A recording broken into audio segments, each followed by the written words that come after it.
One of the essays that I have read and reread is his theory of the lyric, not the book, but the essay. And I was fascinated by some of the things, and I'm sure that when he talks about it, I'll get more insight into it, especially the dialectic between fictional and the ritualistic qualities of the lyric. I'm glad I will be listening to him in person here. I'm not talking much. We'll have comments after he has given his talk. And I invite Dr. Culler to speak.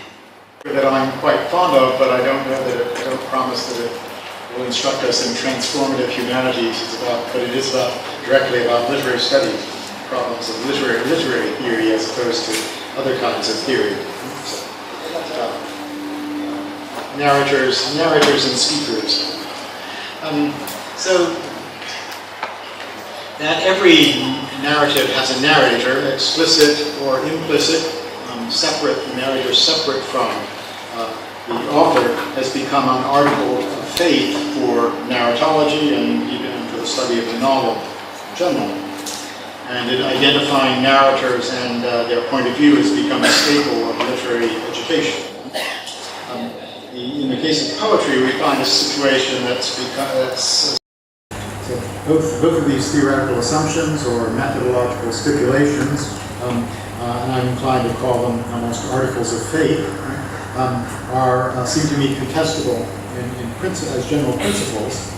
That is to say, while there definitely are narratives with narrators and poems with speakers, it's scarcely evident that we must accept that every narrative necessarily has a narrator and every poem has a speaker. So while I contest both of these principles, each of these principles are stipulations on its own, I'm also interested in the relationship between them and the relationship between the two cases, the two frameworks. What do they share? Where do they differ? Do the two cases eliminate one another? So let me take up first the question of narrator in prose fiction. So I believe that the idea of a narrator distinct from the author was introduced at the beginning of the 19th century to describe first-person narratives where the narrating character is different from the author, i.e. Tristram Shandy or Moll Flanders. In her 1804 edition of the Correspondence of Samuel Richardson, Anna Letitia Barlow explicitly introduces this idea. So, there are three modes of carrying on a story, she writes. The first is the narrative or epic, as it may be called. In this, the author relates himself, the whole adventure. This is the manner of Cervantes in his Don Quixote and of Fielding in his Tom Jones. It is the most common way. Another mode is that of memoirs, in which the subject of the adventure relates his own story. Smollett in his Roderick Random and Goldsmith in his Vicar of Wakefield have adopted this mode. It confines the author's style, which should be suited, though it is not always, to the supposed talents and capacity of the imaginary narrator. That's two modes, and then the third is the epistolary mode, where the letters of the protagonist convey the narrative. So, in Barlow's scheme, what we today call third-person narrative is conceived as related or presented by the author. But the author can also create what she calls an imaginary narrator, a character, to recount his or her own story. In which case, as she says, the talents and the characteristics of the narrator or of the author can probably correspondence with that of this character, but as this is not always the case. So the assumption that third-person narratives also have a narrator, and that in fact all narratives have a narrator separate from the author, only comes about in the late 20th century, I believe. And previously, narratives not in the first person were said to be related or even narrated by the author. Even Anglo-American New Criticism, with its resistance to biographical criticism, initially treated fictional narratives without a third-person narrator as narrated by the author. So, we have Brooks's Robert Penn Morris classic textbook, Understanding Fiction, identifies 4 types of narration: first-person participant or protagonist, first-person observer, author-observer, and omniscient author. So in 2 cases, the author is treated as the narrator. But an author who narrates, obviously, is different, rather different from a character narrator. After all, the author creates the story, stipulates what happens, whereas a character narrator does not stipulate, but reports the story as something that has already occurred. It was only with the work of Wolfgang Kaiser in Germany and French structuralism that a model was developed which now can be called like pan-narrator theory, and a model where every narrative had a narrator separate from the author, whether visible or invisible. So there you go. So the 2 models that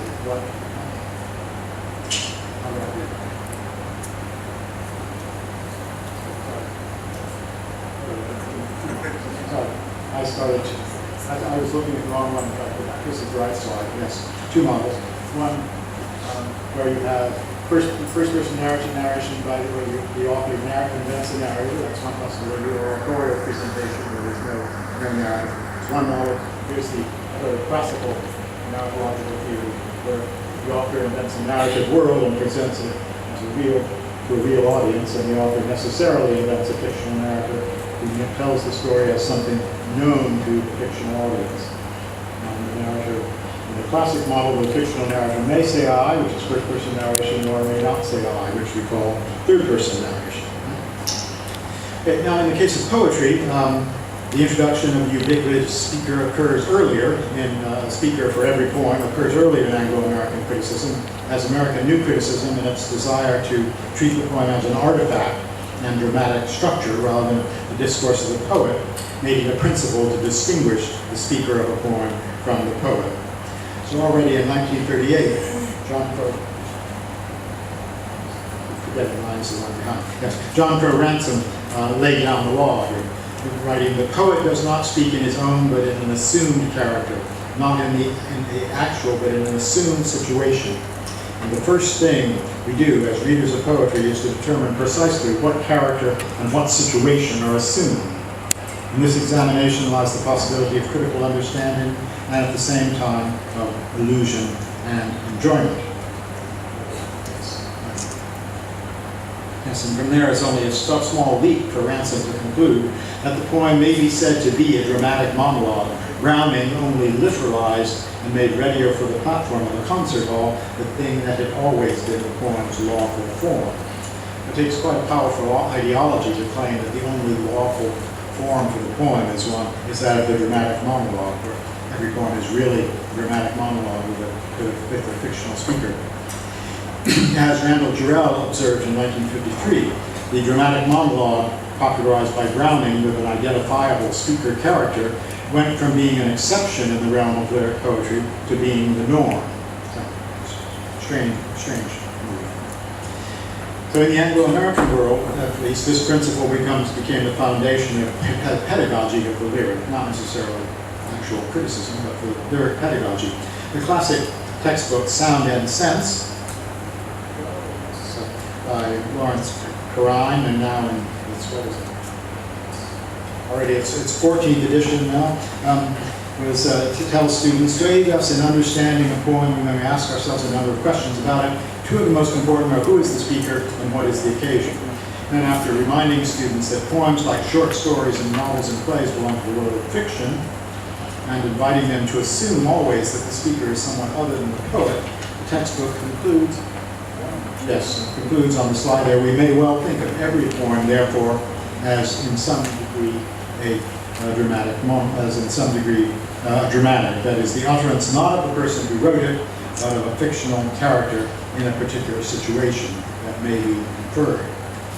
So, now in both cases, then, the lyric and narrative fiction, there's a desire to deter biographical criticism, making the author not responsible for the statements of the text by separating author from narrator or speaker. So I think the concept of fiction ought in itself to suffice to protect the author from being held responsible for the statements. Of course, this move of attributing the discourse to a narrator or to a speaker does rather more than that. By turning attention away from from the author, it deflects attention from the work of literature as something made, the product of artistic decisions, and it focuses attention on a supposed person who, except in special cases, is not a writer, and whose choices need therefore to be explained in other terms, not in artistic terms. This becomes especially evident when we consider the case of poetry. Many poems clearly have no speaker, not just shaped poems, or poems impossible to read aloud, like E. Cummings' famous, can't even know how to pronounce it, is it grasshopper? Hoppergrass, where grasshopper is disassembled and sort of reassembles itself. But that's, you can't ask, if you ask who is speaking in that poem, it makes absolutely no sense. Right? It's clearly constructed by an author for particular purposes. But even something like very familiar poems like William Carlos Williams, so much depends upon a red wheelbarrow, blazed with rainwater beside the white chickens. Here, we could speculate about who's speaking, and we could ask that pedagogical question. Is it a gardener? Is it a farmer? Is it an aesthete, etc.? But that doesn't seem to help us really. It does not help us at all with the poem. It seems the wrong way to approach it. And we could ask who is speaking and why, but that seems rather pointless. It distracts us from the central question of why the poem is written in this way, why the words are arranged in this way. Even if we did reach some hypothesis about a speaker, that would really tell us nothing about the effect of the arrangements of words on the page, which is obviously the result of decisions by a poet, an artist, not by some alleged speaker. And if you can imagine a speaker, but you can't, well, not really very, even there you can't. The critic Hugh Kenner writes about this poem. If you try to imagine the occasion for this sentence to be said. Try it over in any voice you like. It's impossible. And to go on with the dialogue, to whom might the sentence be spoken? For what purpose? Not only is what the sentence says banal, if you heard someone say it, you'd wince, but hammered on the typewriter into a thing made, and this without displacing a single word, except typographically, the 16 words exist in a different zone altogether, a zone remote from the speaker's world of sayers and sayings. Or take a case where it is easier to imagine a speaker, like Dylan Thomas's Villanelle, do not go gentle into that good night. The final stanza addresses you, my father, and you, my father, there on the sad height, curse, bless me. Now with your fierce tears I pray, do not go gentle into that good night. Rage against the dying of the light. Now, so this invites, certainly the you, my father, invites readers to imagine a speaker addressing his father, perhaps a dying father, as opposed to a poet writing these lines. But again, if we posit a speaker, then sort of irrelevant questions arise. If you're thinking about a speaker, an individual speaking in a particular situation, the question arises, why does he say the same thing over and over? Right? Is his father deaf? What does he do? Why does he keep saying the same thing?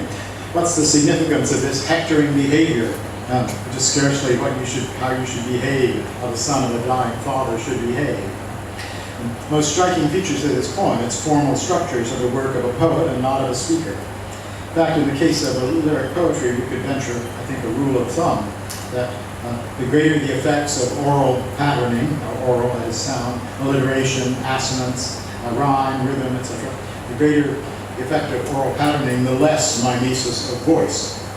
In most of Gerard Manley Hopkins' poems, for instance,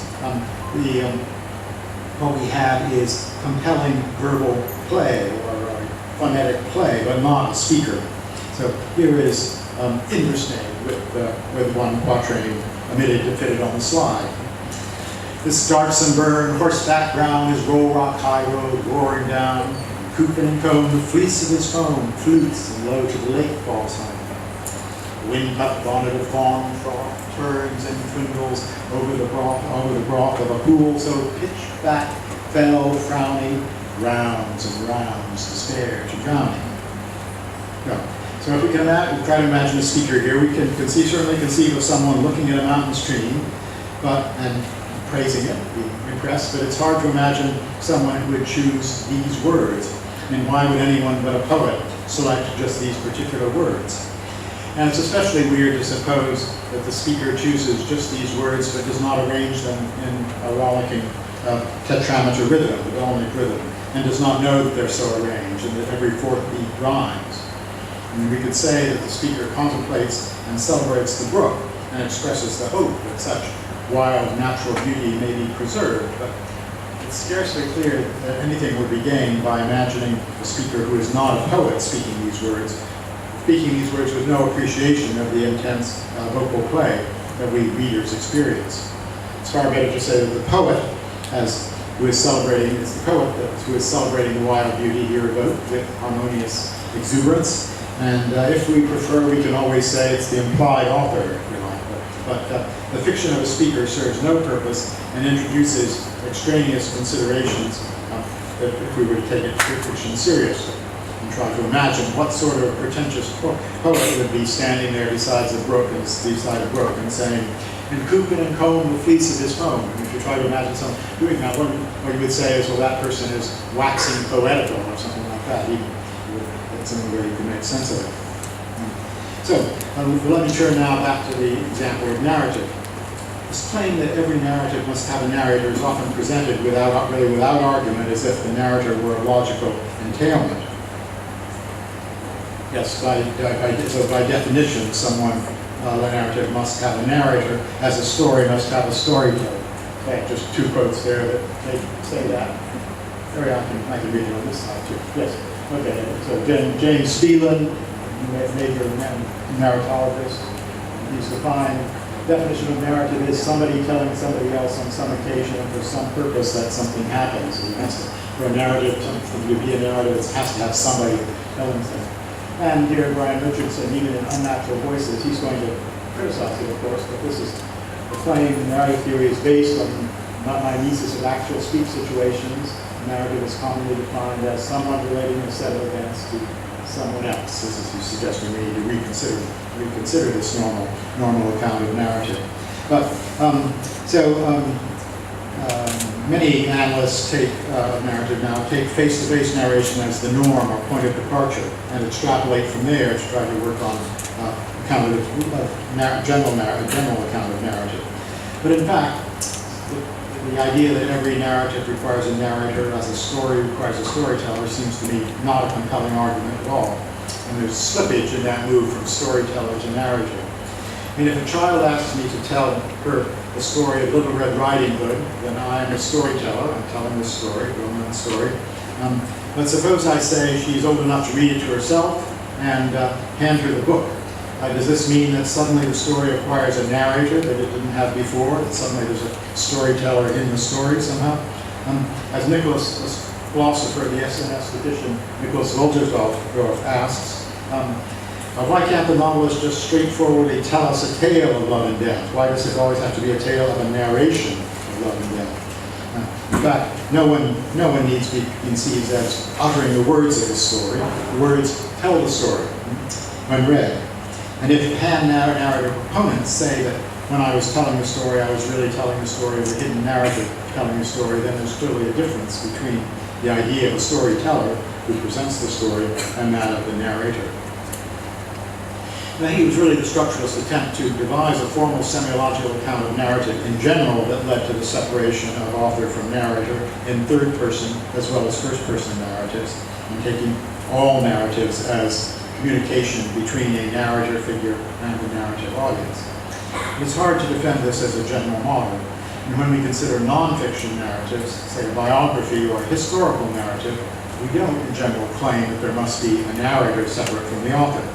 We can distinguish different authorial attitudes or different authorial strategies. The author decides what sort of role to play, what stance to adopt. Is he distant, objective, or intimately acquainted with the thoughts of the actors, or he's satirical, exuberant, reverent, reticent. So, for example, there's a considerable difference, these examples probably won't mean anything to you, this audience, between the posture of Tom Wolfe's book, The Right Stuff, which is a celebration of the courage and dedication of hotshot pilots.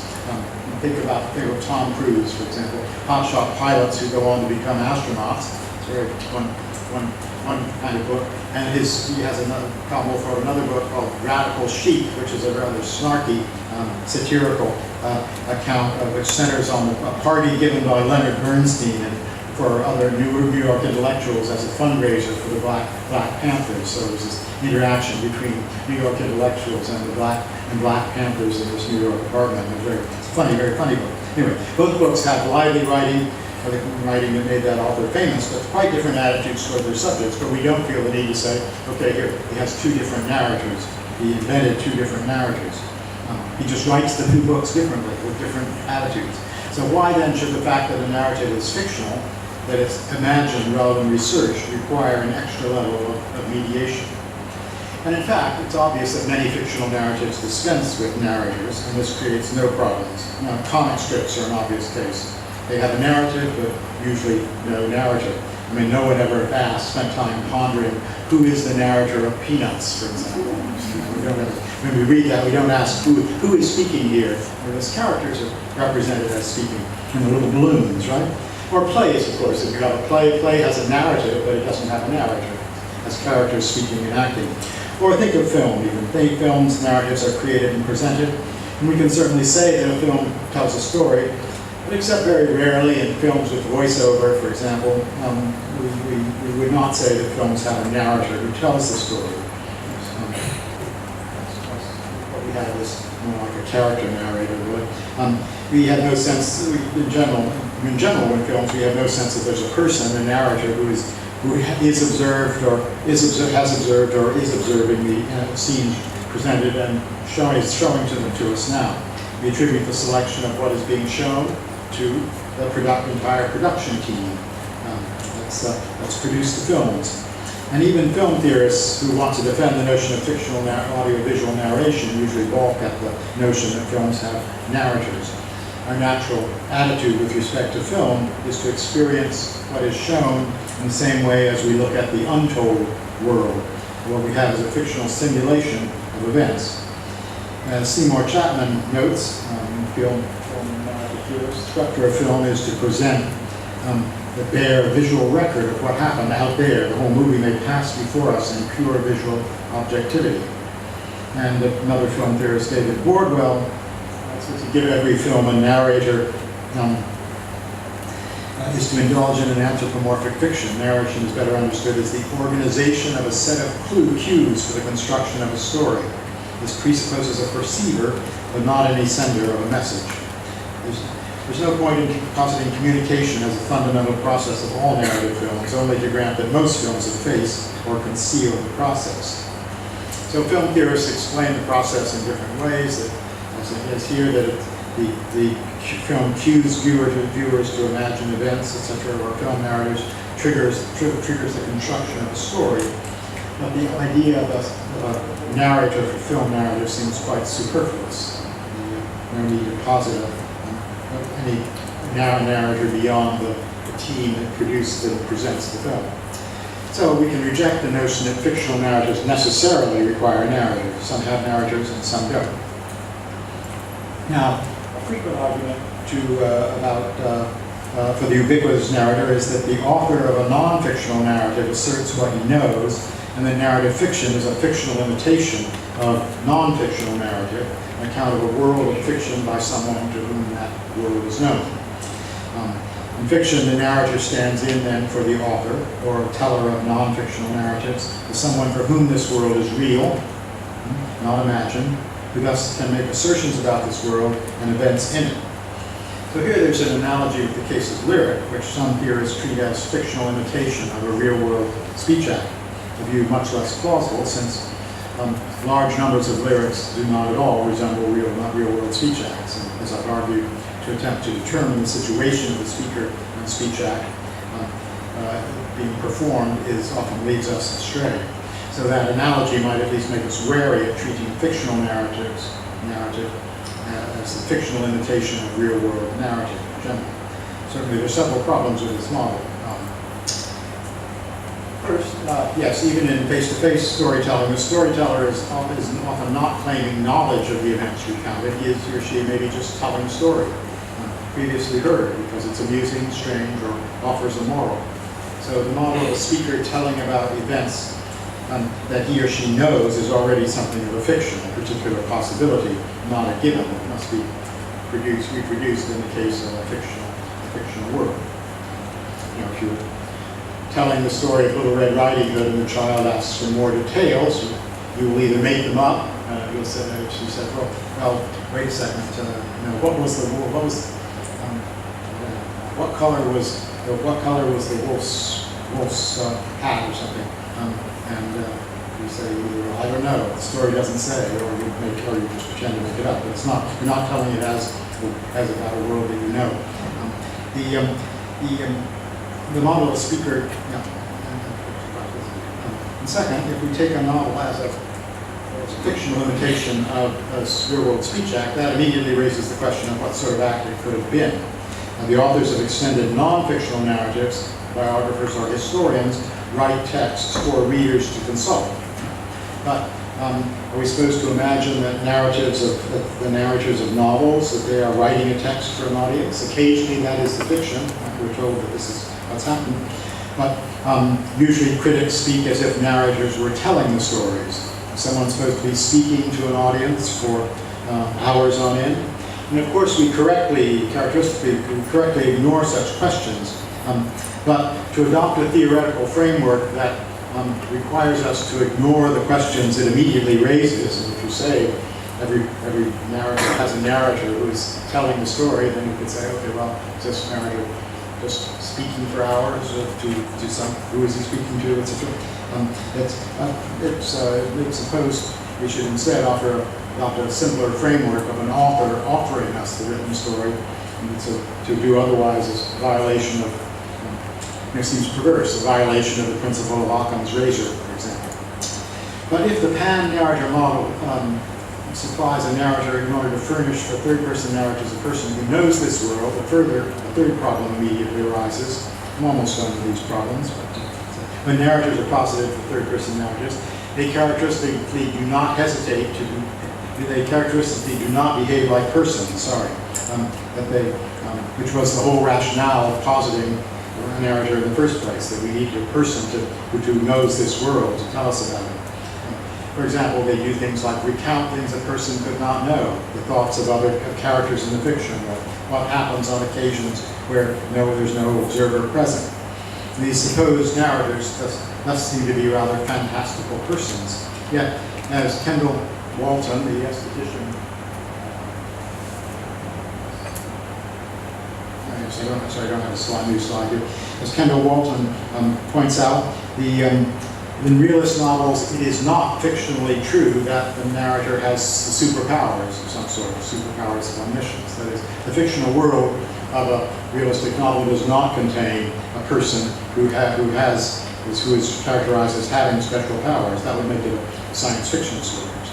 So, bringing in a narrator in order to make what is told something known, and thus supposedly symmetrical with non-fictional narrative, creates a problem. Precisely the problem it was supposed to solve. In fact, to explain the presentation of thoughts of characters, happenings that no one observes, etc., one needs to have recourse to the author who stipulates these details.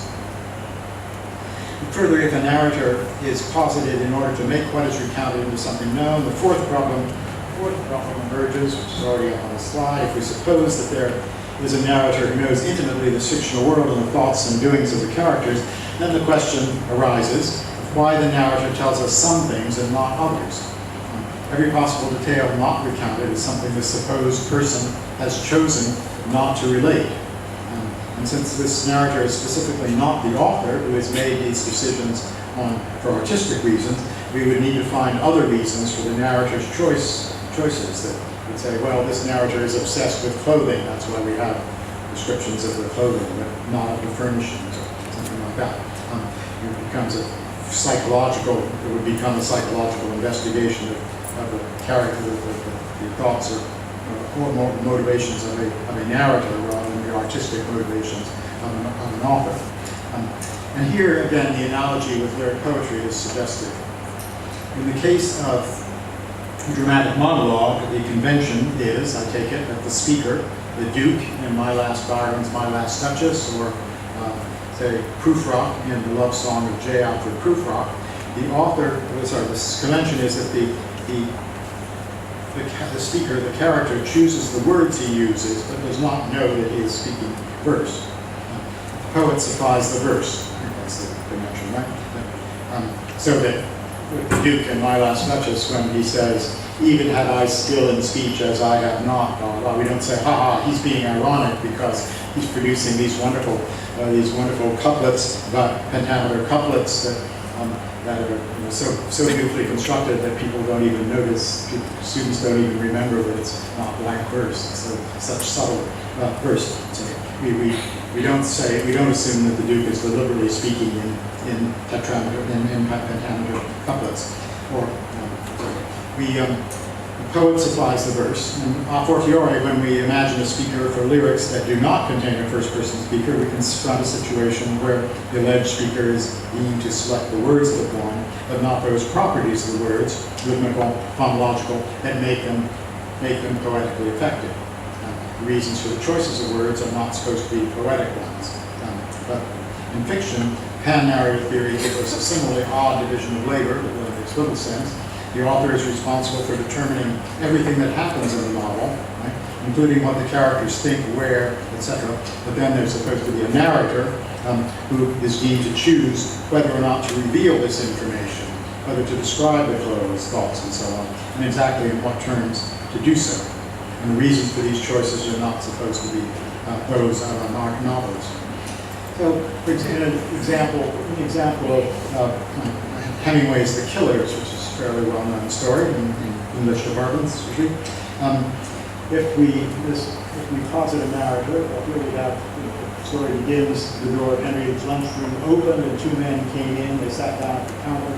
What's yours, George asked them. I don't know, one man said, etc. So this is, insofar when we talk about this as narrated, we talk about it as narrated from the point of view of an observer who is there in the situation and who doesn't know anything other than what he or she can see. That's what we tend to say about this. He knows what a local observer would know, but an observer, but then we later on,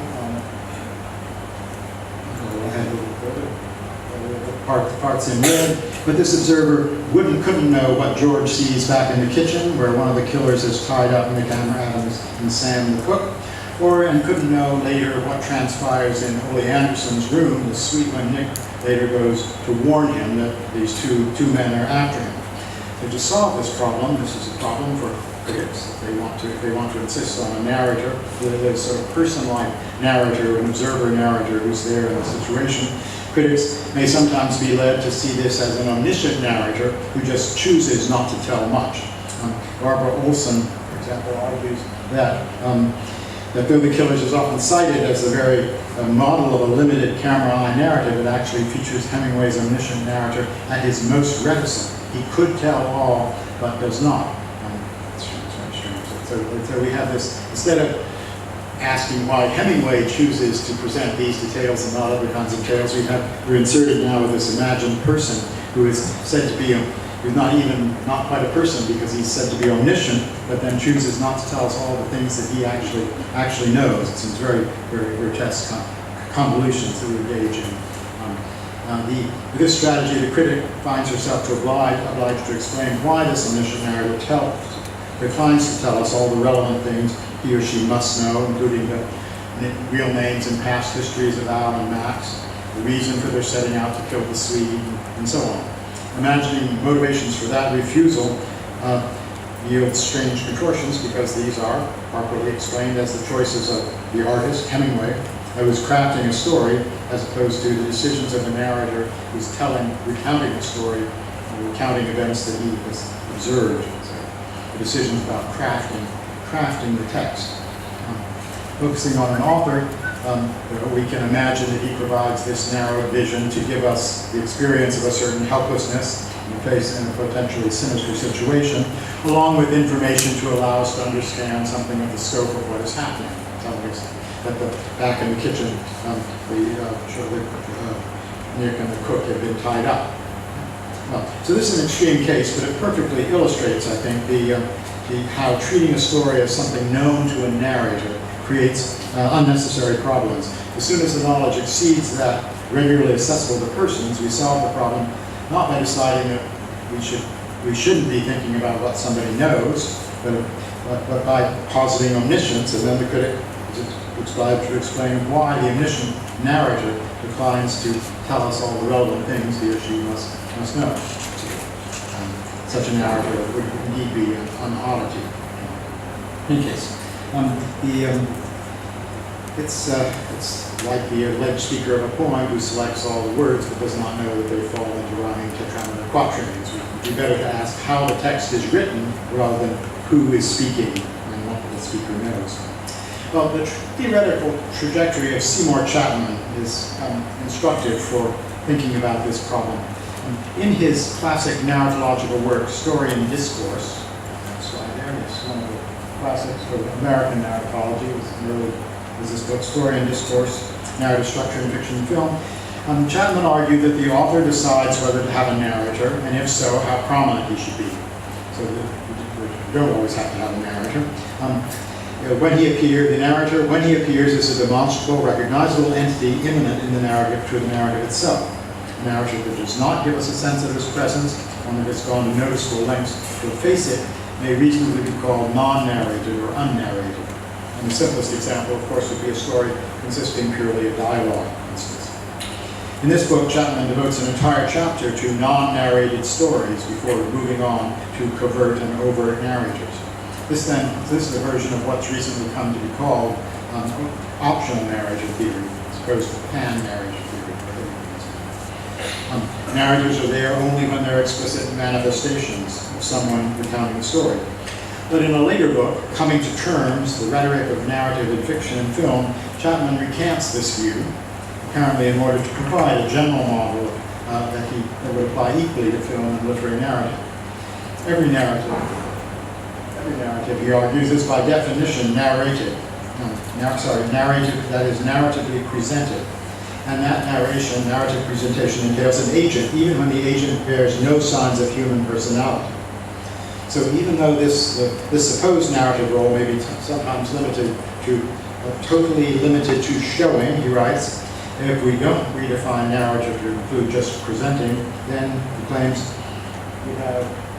we have no way of accounting in general narratological terms for performed stories, movies, plays, mime shows, and the like. And he's not taking it for granted that all narratives must have a narrator. We need a general narratological model for all stories, and that this should include a narrator for all of them, even though what is then called a narrator functions very differently in a film or a play, much less a mime show, and in a novel with a first-person narration. But the cost of reinstating the narrator for films and for stories with no overt narrator presence is really quite high, and illustrates the difficulties of pan-narrative theory. The category of narrator becomes quite vacuous in this later book. In film and third-person narrative, what Chapman now calls the narrator is not someone telling a story whose decisions about how to present it, what to say, we should examine.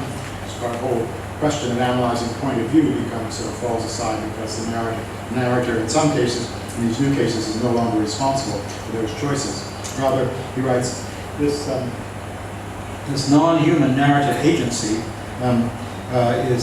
communicates all and only what the implied author provides. What he here calls, so decisions are made by the author. Decisions about what to present is made by the author, and the narrator just puts forward everything that the author decides. So what he here calls narrators, in cases that were previously non-narrated, are purely formal agents who present details chosen by the author or implied author. No question of attributing to them human decisions about what to present and in what way to present it.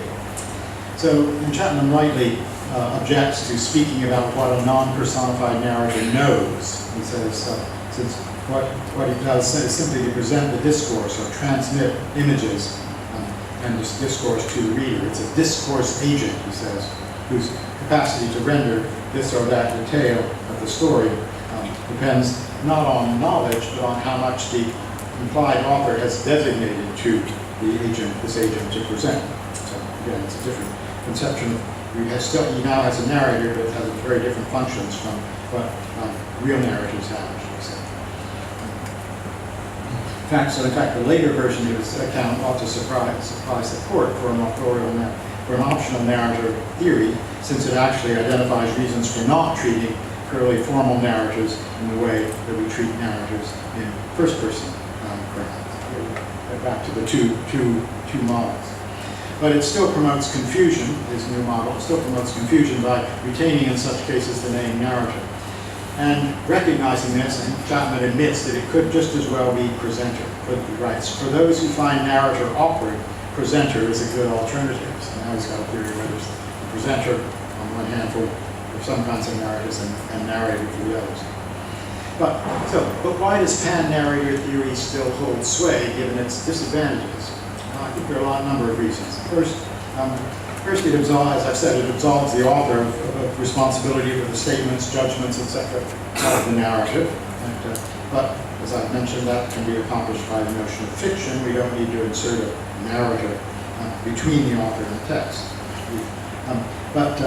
For some statements, however, claims about our world, and not specifically about the world of the novel, having a narrator would not solve the problem, since the narrator's alleged knowledge is of the fictional world of the narrative, which for him or her is real. So statements like all happy families are alike, each unhappy family is unhappy in its own fashion, are observations about our world, not about the fictional world, and so much must come from an author or implied author. So if we want to protect the author, my point here is that simply introducing a narrator doesn't, a fictional narrator who knows the fictional world doesn't do the job it is supposed to do, because you have these statements that are like, if you want, you can protect the author against this by saying that this is fiction, and therefore you don't need the putting in a narrator doesn't actually accomplish what you think it does. So if we want to protect your author, we can also say not just that it's fiction, but that we can say he or she is putting forward this claim to help connect the doings of the story he is creating to our world, or positing something that might be true. So for some critics, like Chapman, the attraction of pan-narrative theory may simply be the desire for a comprehensive model that applies to all fictional narratives. But a more important reason, I think, is that the success of this principle of that all narratives have a narrator is no doubt that it helps distinguish sophisticated students and critics from ordinary readers who take third-person narratives to be narrated by the author. So the framework of the necessary narrator is thought to represent a cultural acquisition, knowledge of how literature actually functions, and we're no doubt loath to give up such special knowledge. But while ordinary readers say that Jane Austen is telling the story of Elizabeth Bennet, those who have gone to school and through college and been taught to say, no, it's the narrator who is telling this story, display what passes for superior understanding of how fiction works. But I think a related and still more powerful factor is that pan-narrative theory does seem pedagogically useful, that it gives students something to do. Whether this is worthwhile or not is a different question. So we instruct students that they must overcome the idea that this is the discourse of Jane Austen or George Eliot, work to identify the narrator, and ask, what does this covert narrator know? So you have to imagine the narrator and then ask what the narrator knows. What are his or her values? So in the novel,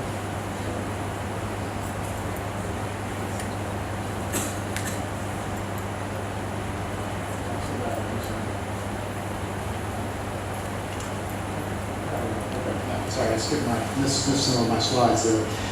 So if we, the novel tells us Mr. Bennet was so odd, a mixture of quick parts, sarcastic humor, reserve, and caprice, that the experience of 23 years had been insufficient to make his wife understand his character, then students can tell us that there's such an assertion if we say, okay, what is the narrator? Tell us about the narrator here. I'm supposed to imagine the narrator telling us this. They can tell us that such an assertion applies and implies a narrator with a thorough knowledge of the characters and their history, not just their present affairs, not just somebody who lives in the neighborhood and has seen them around as it were. Since identifying narrative perspective has become a staple of literary education, we're reluctant to renounce these skills recently invented. But really, in some sense, this is make work, that The students take what the text affirms, what is stipulated by the author, and say this is what the narrator knows, and then generalize from that. And they feel that they've accomplished something. But there's a sense in which this skill is misdirected and pointless. You don't have to ask what someone knows or doesn't know, much less how he or she comes to have this knowledge, which would be a hard question to ask in the case of this sentence here. How did this narrator come to know all this? Because the supposed knowledge is just whatever the author wrote. So in the third person narration, the idea that there's someone who knows the facts of the story is a product of a theory that transforms what is the author imagined into something a narrator knows. But as I've doubtless said too many times now, it's a simpler solution to observe that the text invites us to imagine this to be the situation of Mr. and Mrs. Bennet, rather than invent someone to assert it. So here the analogy with poetry is helpful.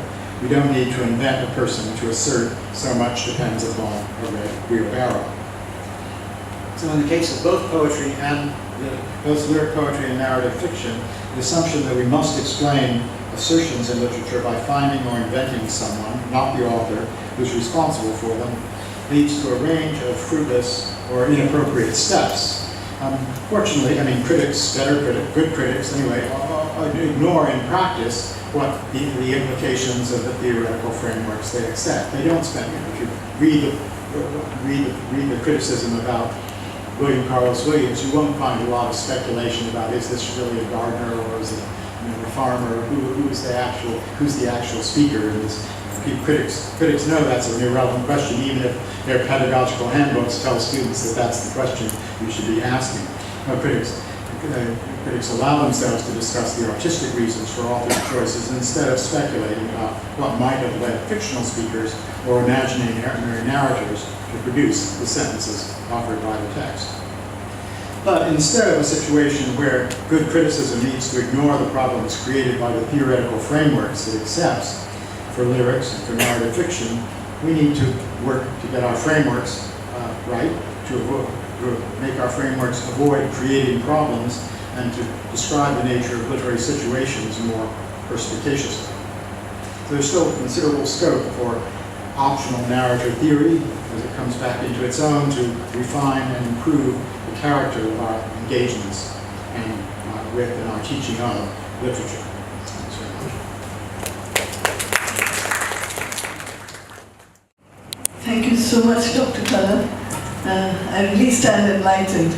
And after all these years of teaching the character sketches and who is speaking and who is the author and what is the author intending and all that, this way of analyzing narrative fiction and also poetry, I think is fascinating. And to look at the strategies and the techniques that the author employs to bring in the meaning, to bring out the meaning, would be more relevant to a text rather than imagining what is the narrator saying or who is the narrator and what kind of a character is that person and all that.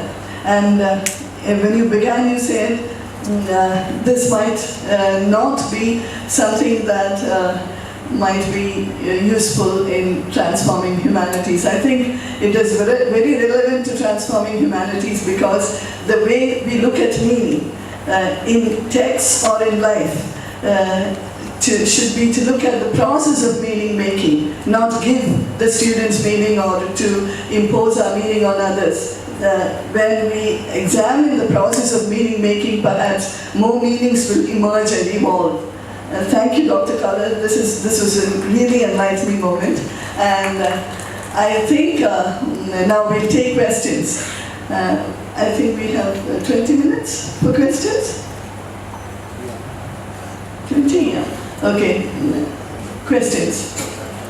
Thank you, Dr. Culler, for your narrative of the narrator.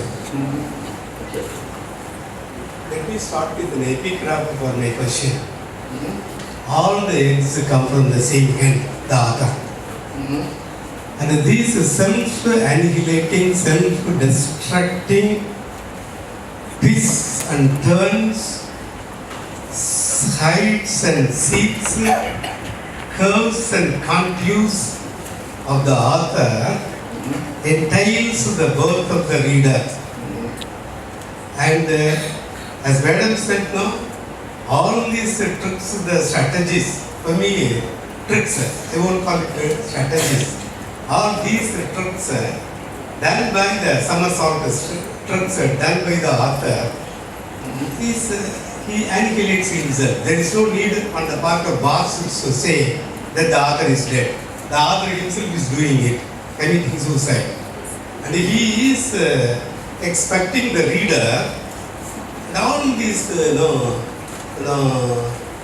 visionary nature of these narrations increases the capacity of the responsibility of the reader to constitute the meaning of the narration. And therefore for me, I would say that these are all played upon the fusionary capacity of the reader. And the author is challenging the reader, come on, get a story out of me. Get a story out of me. And these increasing polarizations certainly, I would like moving towards the postmodern pole and pedestaling the reader in the scene of writing, of course, reading.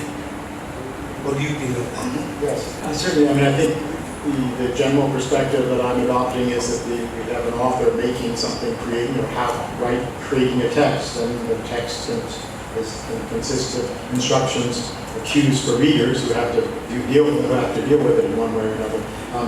So the question of how readers respond is important, and we have in some ways obscured this by partly. I think the main reason for both these cases has been a desire to get away from biographical criticism, where you talk about the poem by talking about the biographical author and his life and what he or her life, or what they thought, what then assumed that the work must reflect that in some way. Whereas if you can cut off the biographical author and talk about author as craftsperson who created this construction in order to, and that it has certain kinds of effects for the reader. So, with the Hemingway story, I'm not at all denying it, that it gives us this perspective of a person who sort of fly on the wall sitting in the diner, but once you try to imagine this as narrated by a person, then problems arise about how does this person know these things that are being told.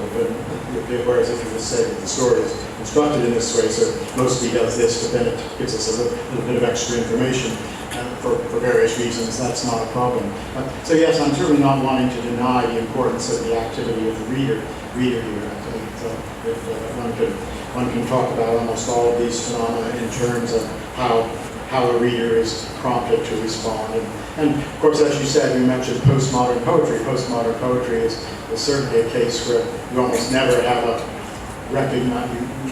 really a recognizable speaker. You may, with John Ashbery, you have bits and pieces of language that you can associate with particular context. This is a cliche that comes from this kind of context, and then here's another bit of advertising language and things like that. So you have the discourse, as Bakhtin would say, the discourse is highly it has sociological markers and markers of discourse realms and things of that sort, but then the reader then is having to put all that together. But with a John Ashbery poem, if you sit down and say, who is speaking on what occasion, you're going to go crazy trying to answer that question. It just doesn't work. Yes, please.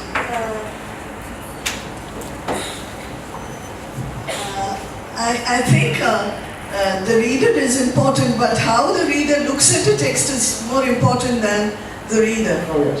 Sure. That's what you were talking about. The reader's response. I mean, if he is focusing on certain superfluous things in the text, then he is not getting at the meaning, or he is not really looking at what the author is trying to do with the text. Mm-hmm. Yes. Yeah.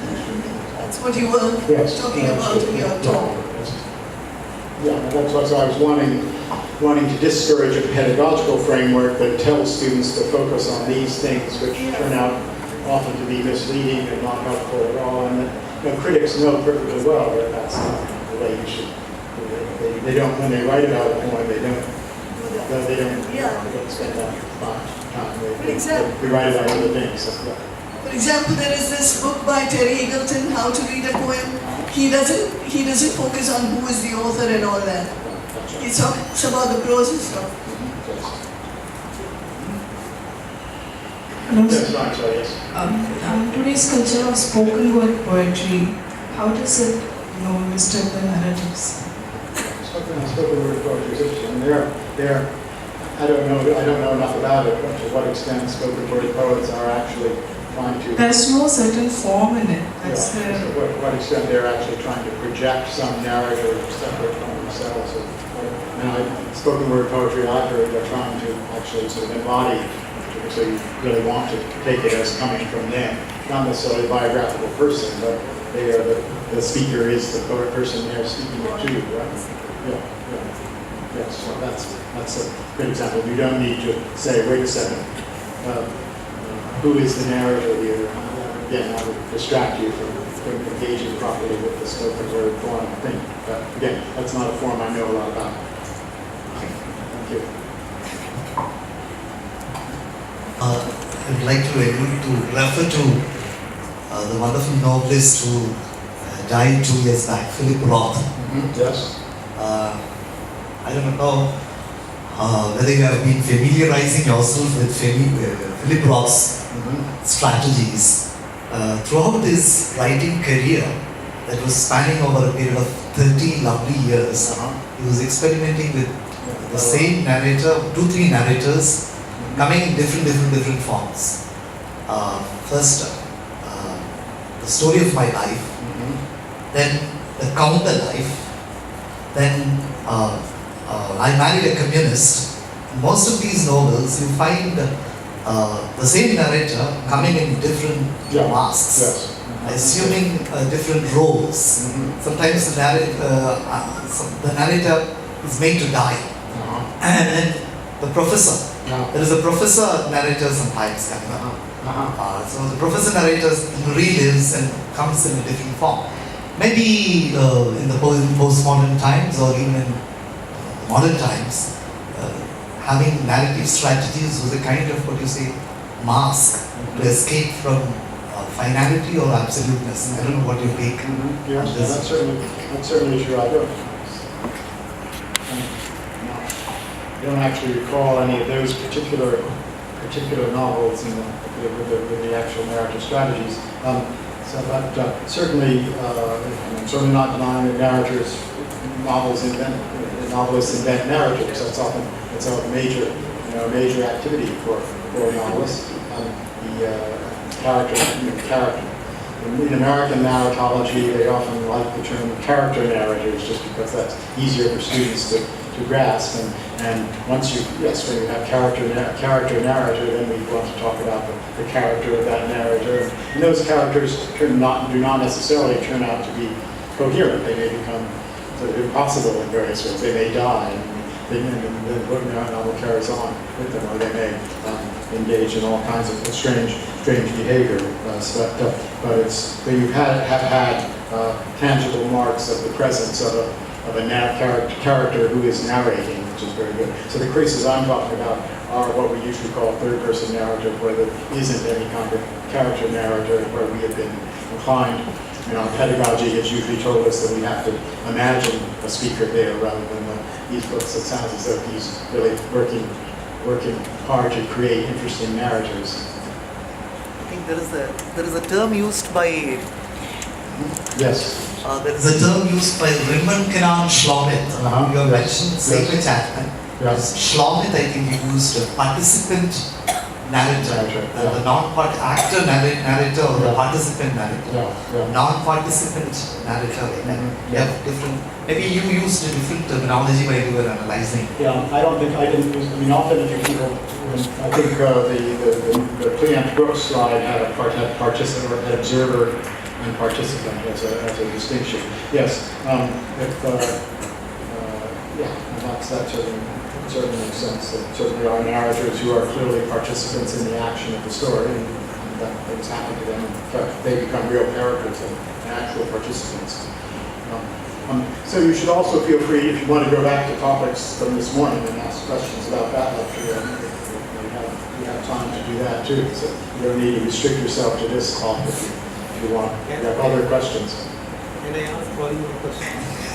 See, whenever I just take fiction in my class, towards the end in a very joker way, I used to, of course, I discuss all these narratological positions taken by the author in the fiction. And I used to ask them, have you ever come across a second person narration? Knowing fully well for certain questions there are no answers. For certain answers there are no questions. Now, have you ever come across a second person narration? Yeah, Could it be a possibility in the future narratology? Yeah, no, it's a very interesting possibility. It's become more frequent. The earliest one I know of is Michel Boutro's novel La Rééducation, which begins, you step into the, in French it's, you put the right foot, you raise your right foot onto the step and step into the train compartment, and it goes on narrating what you do in the present tense, etc. It starts out, that's a strange effect at the very beginning, for it to be you who's doing this, but the more specific it becomes, the more this becomes the function, just like the name of the character, as opposed to someone who is, well, second person. I'm assuming that's a mistake, perhaps. I was taking second people who speak of that as second person narration, even though it's addressing a second person, it's using the pronoun you, and perhaps we shouldn't call that second person narration because the narrator is a second person. It's hard to know what it would be like for the narrator to be a second person, but what's usually called second person narration is that form. There are interesting versions of it. There's Laurie Moore has a very good story called How to Be an Other Woman, which is sort of almost like a self-help book.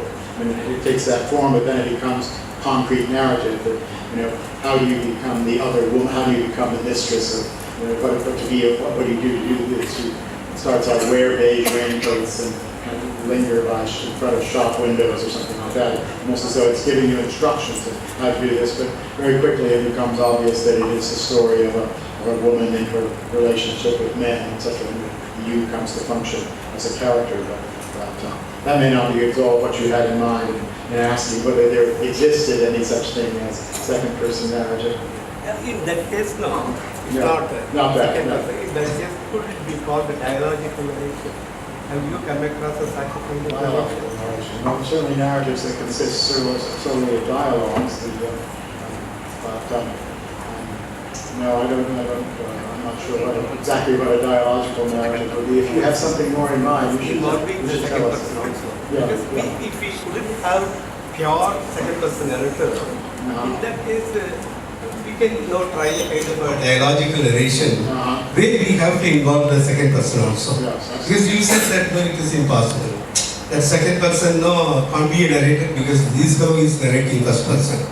But if we couldn't have it, in the future, narrative strategies or tricks, whatever we call it, involving the second person narrative mold, could we create a sort of, I have never come across this kind of thing. This is my megalomaniac imagination about that. Could it be possible, this kind of a dialogical narration? That's what it's only out of curiosity, not anxiety I am asking you. I think now that you're retired, you have time to try to write something. You're a very good attempt. I'm not sure, I find it hard to imagine.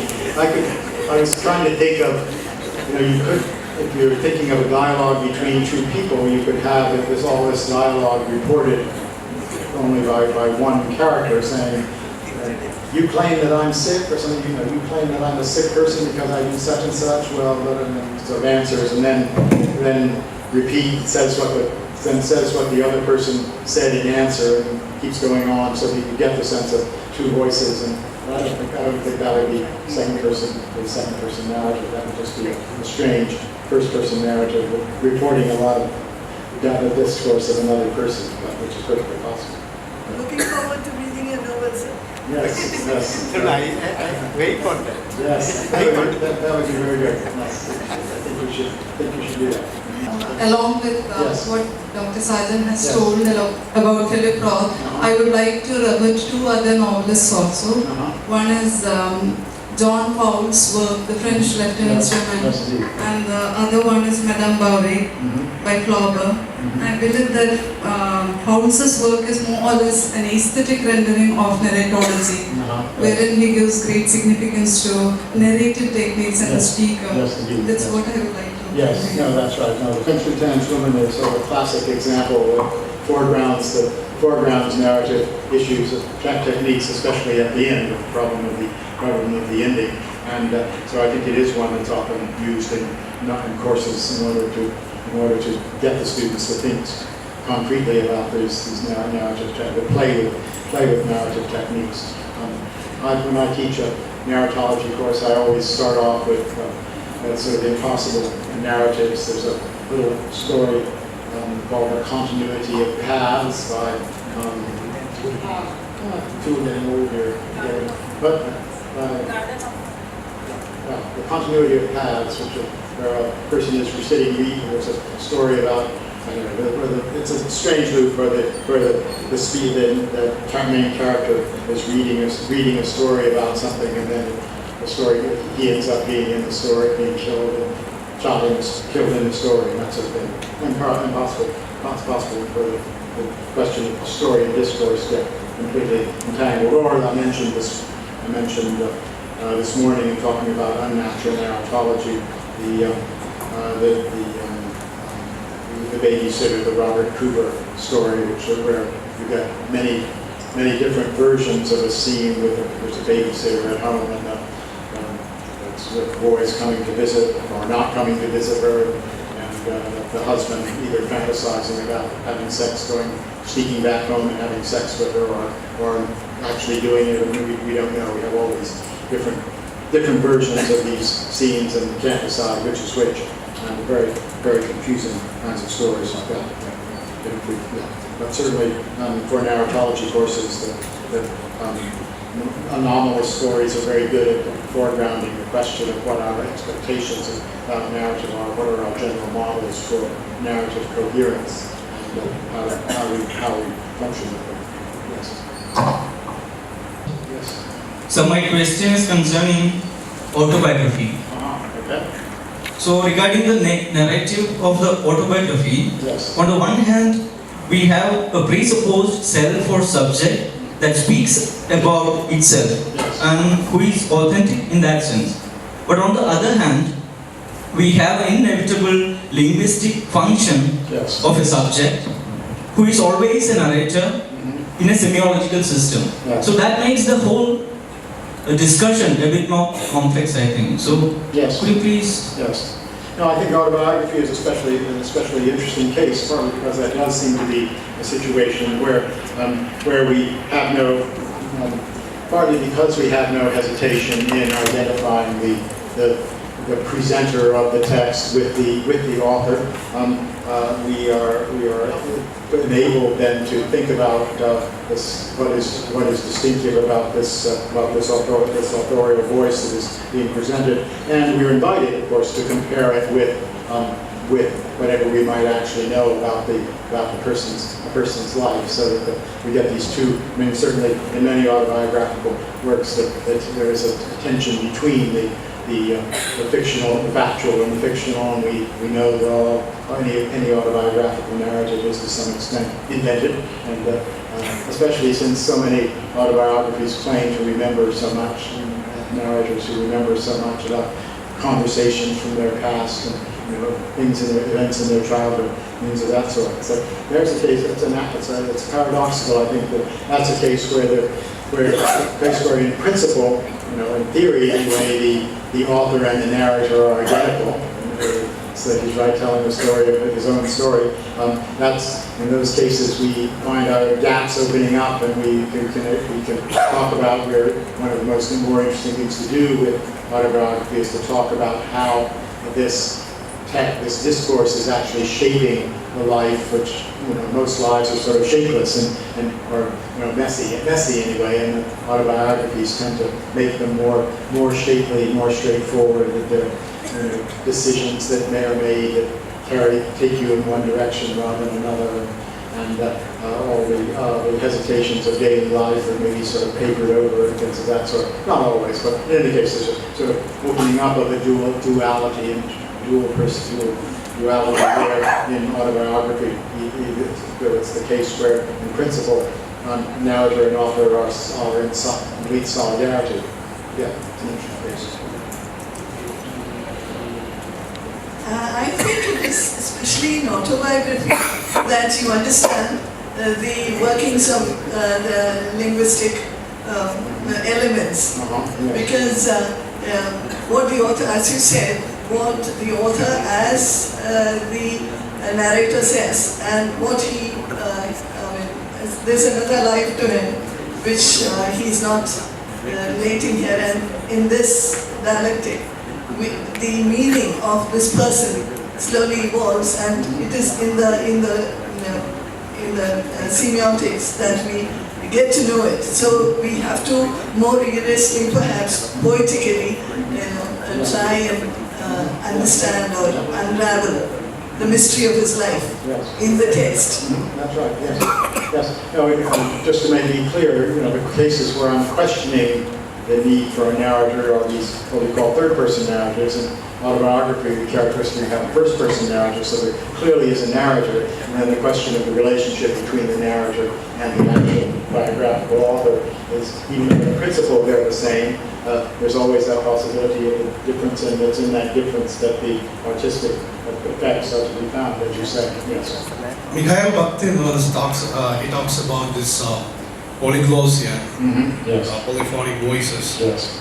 But the 13th century had written as one of the monumental works.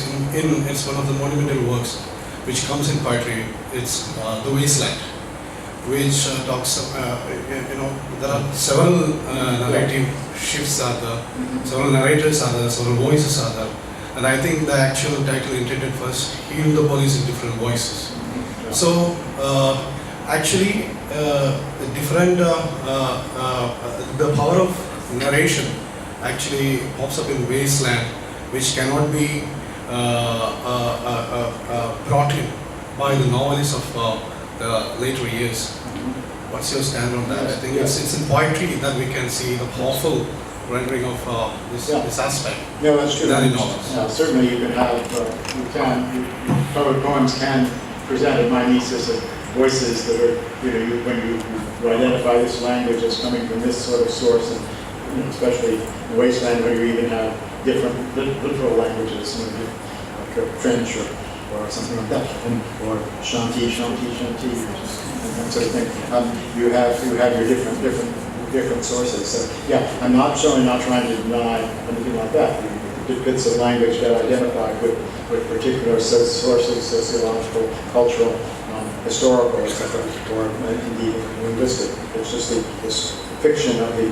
And that's the point where you don't want to say there's an overarching single narrator who is speaking all of this. What you want is the different voices that are actually appear in the text. So that's the get rid of that idea that it must be spoken by some person, and then you can let all the voices can be heard more clearly, perhaps, and it's playing out.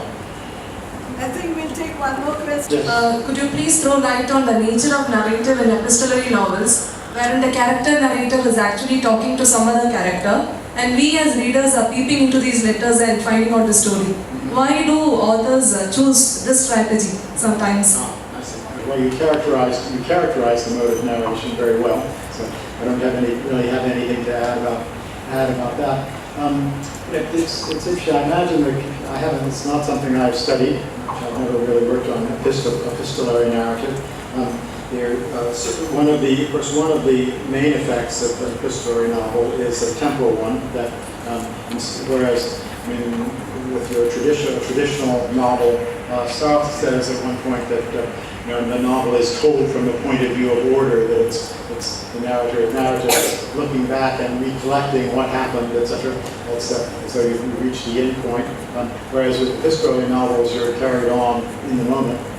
At the time of the writing of this text, nothing else. You don't know what else has happened. Nothing else has happened. Whereas in most novels, you assume that that the beginning is written from a point of view in which the end is known, even if you're not going to be told the end.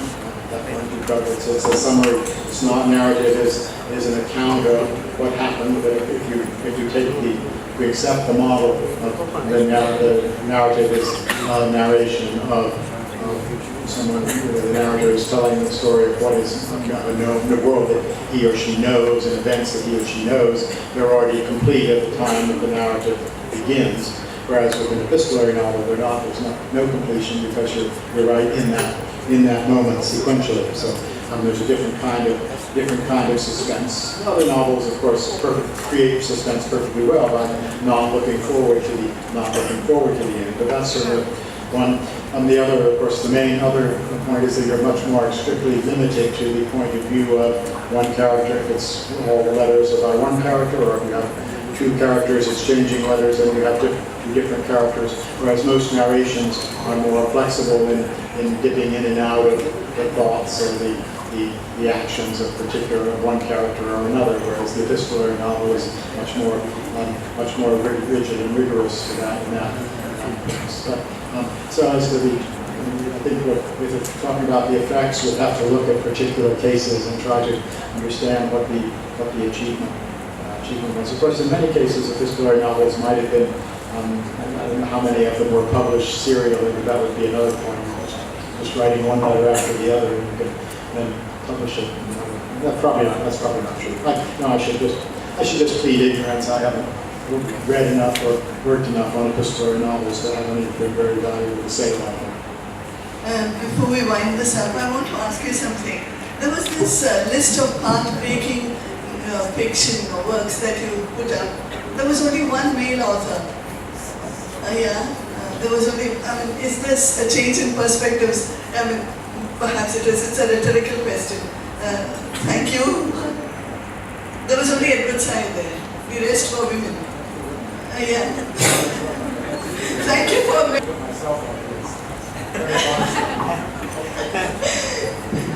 Dr. Natarajan will please hand over the memento to Dr. Kannur. Of this colloquium, a token of our gratitude to Professor Culler for the time he has spent with us. Thank you very much. It's a silver mirror as opposed to a glass. It is honorable. It says Kannur University. Very beautiful. What kind of bird is it? It's a special.